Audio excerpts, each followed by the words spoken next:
எல்லாருக்கும் வணக்கம். ஸோ இது ரொம்ப முக்கியமான விஷயம். ஆனால் சின்ன விஷயம்.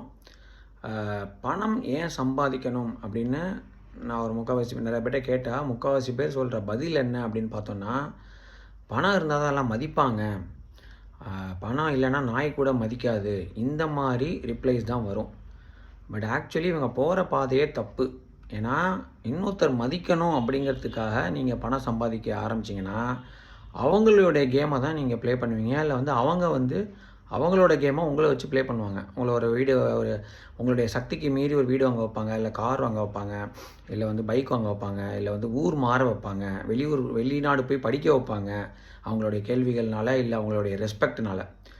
ஸோ நம்ம பணம் ஏன் சம்பாதிக்கணும் அப்படின்னு பார்த்தோன்னா, நமக்கு தேவைகள், பேசிக் தேவைகள் அண்டு நமக்கு ஒரு எமர்ஜென்சி வந்தால் அந்த டைமில் நமக்கு ஹெல்ப் பண்ணுறதுக்கு, அண்டு நமக்கு பிடிச்ச சாப்பாடை சாப்பிட, இல்லைனா நமக்கு பிடிச்ச ட்ரெஸ்ஸை வாங்க, இந்த மாதிரி விஷயங்களுக்காக தான் நம்ம பணம் சம்பாதிக்கணுமே ஒழிய, இன்னொருத்தங்களோட ரெஸ்பெக்டை ஏர்ன் பண்ணுறதுக்காக சம்பாதிக்க ஆரம்பித்தோம், நீங்கள் ஓட ஆரம்பிச்சிங்கன்னா ஓடிக்கிட்டே தான் இருப்பீங்க.